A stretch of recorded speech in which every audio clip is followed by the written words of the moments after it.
Hello everyone, কেমন আছো সবাই? আশা করি সবাই খুব খুব খুব ভালো আছো, আর আমরাও খুব ভালো আছি। আর তোমরা হয়তো ভাবছো যে আমি ওভারব্রিজের পর দাঁড়িয়ে কী করছি, তাই তো? এটা স্বাভাবিক। আমি ওভারব্রিজের পর দাঁড়িয়ে আছি কারণ আমরা যাচ্ছি এই রাত দুপুরবেলায় ঘুরতে।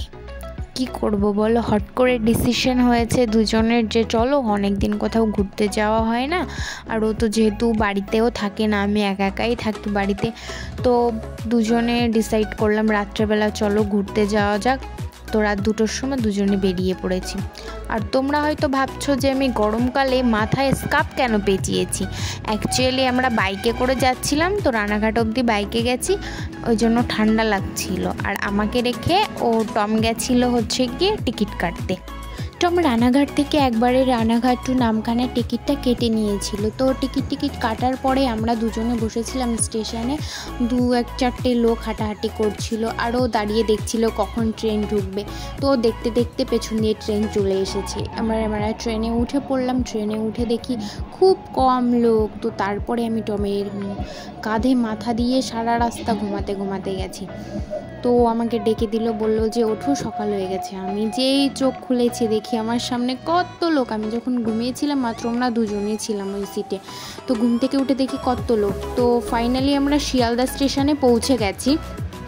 আমার খুব খিদে পেয়েছে। এবার আমি টমকে, আমাকে কিছু কিনে না দিলে এবার কিন্তু আমি আর চলতে পারবো না, আমার এত পরিমাণে খিদে পেয়েছে টম, তোমাকে কি বলবো। তো টম বলল ঠিক আছে চলো দেখি সামনে কোনো দোকান বা রেস্টুরেন্ট খোলা আছে নাকি। তো যেতে যেতে আমাদের ভাগ্য এতটাই ভালো, আমরা একটা রেস্টুরেন্ট খোলা পেলাম। তো সেখানে গিয়ে টম 2টো চিকেন পিৎজা অর্ডার করলো। চিকেন পিৎজা দুজনে বসে খেলাম। তো খাওয়া দাওয়া করে তারপরে আমরা চলে আসলাম স্টেশনের ভেতরে। স্টেশনের ভেতরে এসে যা শুনলাম কি বলবো। স্টেশনের ভেতরে এসে শুনলাম যে নামখানা ট্রেন আজকে চলবে না। হাই কপাল, লাস্টে কি করব। 2 ঘন্টা স্টেশনে বসে থাকার পর তারপরে ট্যাক্সি ধরে আমাদের চলে আসতে হলো ধর্মতলা বাস স্ট্যান্ডে। তো ট্যাক্সি কাকু বলছিল যে আজকে নাকি বাসও ঠিকঠাক চলছে না। তো শুনে খুব টেনশন হচ্ছিল। তো যাই হোক, আমাদের ভাগ্যটা ভালো ছিল। তো আমরা বাসটা পেয়ে গেলাম ধর্মতলা থেকে। আর একটু বাস, আর 1 মিনিট যদি দেরি হতো বাসটাও ছেড়ে দিত।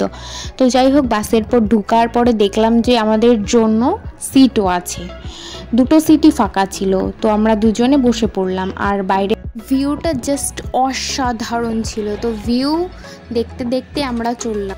এই জায়গাটা হলো গোল্ডেন হারবারের অনেকটা কাছাকাছি। এখান থেকেই সমুদ্র বলতে গেলে শুরু। তো আমি তো বাসের ভেতর থেকে ফার্স্ট টাইম সমুদ্র দেখে লাফাতে কি বলবো। তো আমাকে টম বলছিল এই তুই থাম এক তো লাফাস না, তোর লাফানোতে কেননা বাসই ভেঙে গেল, এমন মজা। 3 ঘন্টা বাসে বসেছিলাম। বাস থেকে নামার পর তারপরে আমরা আবার উঠে পড়লাম মোটর ভ্যানে। এবার মোটর ভ্যানে করে আমাদের যেতে হবে পাতিবুনিয়া ঘাটের দিকে। তার জন্য আমরা মোটর ভ্যানে বসে আছি। আর রাস্তা এত খতরনাক রাস্তা, কি বলবো, পা ঝুলিয়ে বসেছিলাম, এত ব্যথা হয়ে গেছে পা। তো লাস্টে আমি আর টম হাসছি, বলছি যে তো আমরা চলে আসলাম পাতিবুনিয়া ঘাটে। এবার আমাদের নৌকা করে ওই সাইডে যেতে হবে, আমাদের নদীটা পার করতে হবে নৌকায় করে এখন। আর আমি তো খুব ভয়ও পাই জানো তো নৌকায় উঠতে। টমের হাত ধরে ভয়তে নৌকাতে পা দিলাম। তারপরে ওঠার পরে ও আমাকে বলছে হাতটা ছাড়ো, তো আমাকে একটা ভিডিও করে দাও। তো এই অবধি ভিডিওটা, পরের পার্টে দেখাচ্ছি আরও।